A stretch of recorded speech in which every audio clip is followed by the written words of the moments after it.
आषाढ पौर्णिमा अर्थात ज्याला गुरुपौर्णिमा म्हटलं जातं, ही तिथी 28 जुलै रोजी संध्याकाळी 6:18 सुरू होत असून 29 जुलै 2026 रोजी रात्री 8:05 असणार आहे.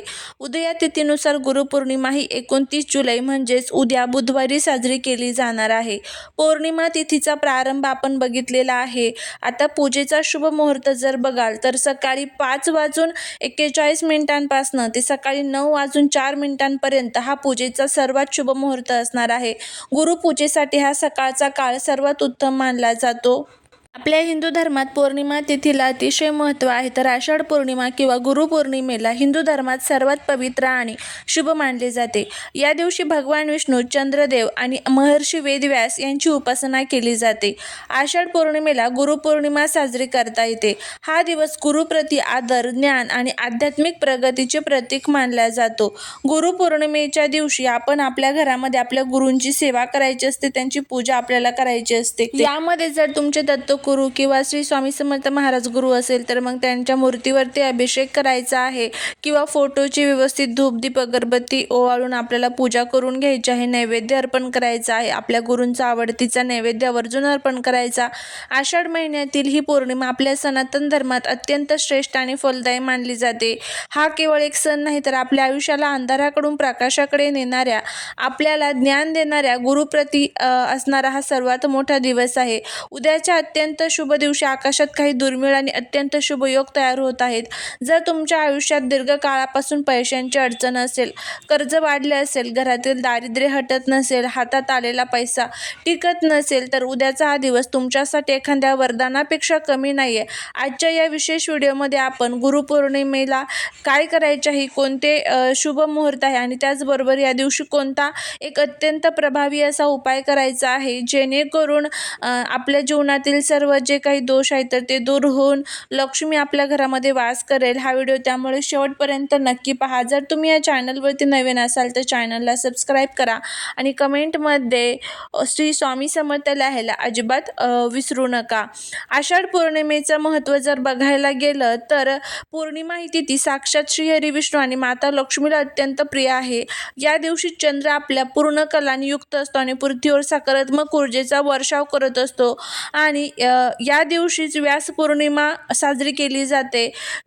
महर्षी वेदव्यास यांनी 18 पुराणे आणि महाभारताची रचना आणि त्याचबरोबर 4 वेद यांनी याच दिवशी यांची रचना केली होती. महर्षी वेदव्यास हे विश्वाचे पहिले गुरु मानले जातात. त्यामुळे या दिवशी गुरुचे पूजन केल्याने आणि भगवान विष्णू लक्ष्मीची सेवा केल्याने आयुष्यातील सर्व मानसिक, शारीरिक आणि आर्थिक संकटे नष्ट होतात. उद्याच्या पौर्णिमेचे महत्त्व आणखी वाढले आहे कारण उद्या ग्रहांची अत्यंत दुर्मिळ आणि शुभ स्थिती निर्माण होत आहे. उद्या पौर्णिमा तिथीचा प्रारंभ, समाप्ती आपण बघितलेली आहे. तर त्याचबरोबर या दिवशी ब्रह्मयोग, इंद्रयोग, रवी योगासोबतच सर्वार्थ सिद्धियोग जुळून आल्यामुळे या दिवशी केलेली कोणतीही साधना, पूजा किंवा उपाय हे त्वरित सिद्ध होतात. उद्या सकाळी सूर्योदयापासून ते दुपारी किंवा संध्याकाळी पूजेच्यासाठी अत्यंत शुभ मुहूर्त आपण बघितलेला आहे. आता आपण बघूया की या दिवशी आपल्याला लक्ष्मी आणि विष्णूंचं पूजन कसं करायचं आहे. यामध्ये तुम्ही लक्ष्मीच्या मूर्तीवरती कुंकुमार्चन करा, भगवान विष्णूंच्या विष्णू सहस्रनामचं पठण करा, कनकधारा स्तोत्रमचं पठण करा. या छोट्या छोट्या सेवा जरी केल्या तरी याचं आपल्याला खूप चांगलं फळ जे आहे तर ते मिळत असतं. त्याचबरोबर या दिवशी काही प्रभावी असे उपाय करायचे आहे. तर हा उपाय जर आपण केला तर आपल्या घरामध्ये सकारात्मक ऊर्जा टिकून राहते आणि त्याचबरोबर जीवनामध्ये असणारे सर्व संकटे, सर्व दुःख जे आहे तर ते दूर होतात. उद्या सकाळी उठल्यानंतर तर सर्वात प्रथम मुख्य दरवाजावर हळदीचे पाणी शिंपडावे आणि मुख्य दाराबाहेर हळदीने स्वास्तिक काढावे. यामुळे घरातील नकारात्मक ऊर्जा बाहेर पडते आणि माता लक्ष्मीचे आगमन होते.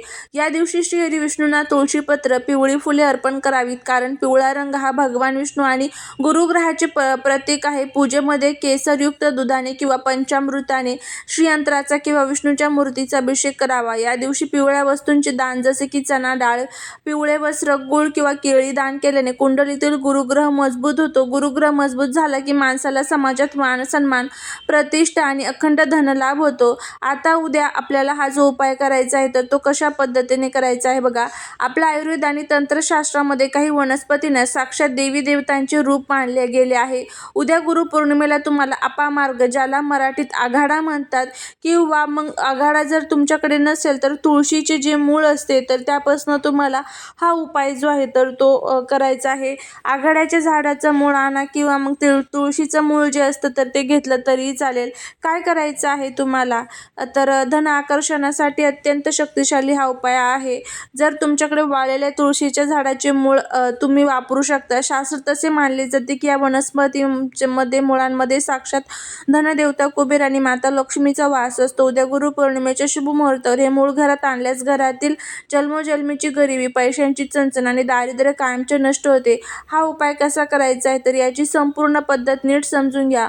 गुरुपौर्णिमेच्या दिवशी सकाळी स्नान केल्यानंतर स्वच्छ पिवळे किंवा पांढरे वस्त्र परिधान करा. त्यानंतर जवळच्या ठिकाणी जिथे आघाडा किंवा मग आपल्या घरामध्ये तुळस असते, तुळशीचं मूळ जे आहे तर ते तिथे हात जोडून तुम्हाला नमस्कार करायचा आहे. मनातल्या मनात प्रार्थना करा, हे वृक्ष देवता, आज गुरुपौर्णिमेच्या पावन दिवशी मी माझ्या घरातील दारिद्र्य दूर करण्यासाठी आणि लक्ष्मीच्या स्थिर वासासाठी तुमचे मूळ घेऊन जात आहे.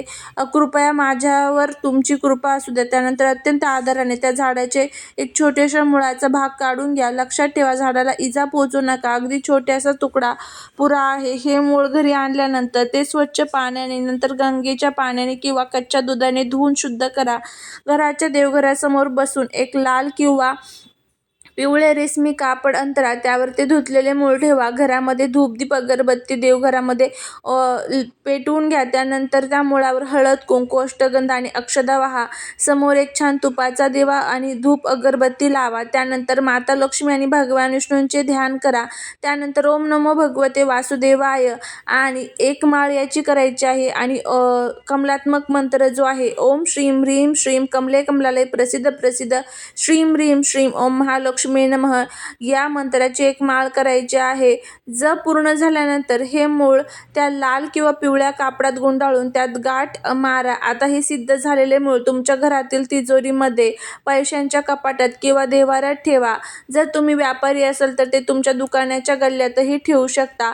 आता प्रश्न येतो की या उपायामुळे तुमच्या आयुष्यात काय बदल होतील. तंत्रशास्त्रानुसार गुरुपौर्णिमेच्या सिद्ध मुहूर्तावर मंत्रोच्चाराने सिद्ध केलेले हे मूळ तुमच्या घरासाठी एक अक्षय धन आकुंचन यंत्रासारखे काम करते. यामुळे घरातील नकारात्मक ऊर्जा संपून जाते आणि ज्या लोकांच्या डोक्यावर कर्जाचा डोंगर आहे त्यांना कर्जातून मुक्ती मिळते. नवीन मार्ग सापडतात. अडकलेला पैसा परत मिळण्यास सुरुवात होते. नोकरीमध्ये पदोन्नती आणि व्यवसायात अचानक धनलाभाचे योग बनतात. सर्वात महत्त्वाचे म्हणजे या उपायामुळे घरात होणारी विनाकारण उधळपट्टी थांबते. पैशांची बचत होऊ लागते. माता लक्ष्मीचा तुमच्या घरात स्थिर वास राहतो, ज्यामुळे पिढ्यानपिढ्या चालत आलेले दारिद्र्य संपुष्टात येते. गुरुपौर्णिमेचा हा महासंयोग वर्षातून एकदाच येतो. त्यामुळे उद्याचा हा शुभ दिवस अजिबात वाया जाऊ देऊ नका. पूर्ण श्रद्धेने, विश्वासाने आणि भक्तिभावाने हा मूळ आणण्याचा उपाय नक्की करून पहा. देवावर आणि आपल्या गुरूंवर विश्वास ठेवून केलेला कोणताही उपाय कधीही वाया जात नाही. तुम्हाला आणि तुमच्या संपूर्ण परिवाराला गुरुपौर्णिमेच्या मनापासून खूप खूप शुभेच्छा. जर तुम्हाला ही माहिती आवडली असेल तर व्हिडिओला लाईक करा, तुमच्या मित्रपरिवारासोबत शेअर करा आणि आपल्या चॅनलला सबस्क्राईब करायला अजिबात विसरू नका, जेणेकरून असे शास्त्रोक्त उपाय तुम्हाला वेळेवर मिळत राहतील. व्हिडिओमध्ये जय गुरुदेव किंवा जय माता लक्ष्मी लिहायला अजिबात विसरू नका. भेटूया पुढच्या एका छानशा नवीन व्हिडिओत एका नवीन माहितीसोबत. तोपर्यंत सर्वांना श्री स्वामी समर्थ.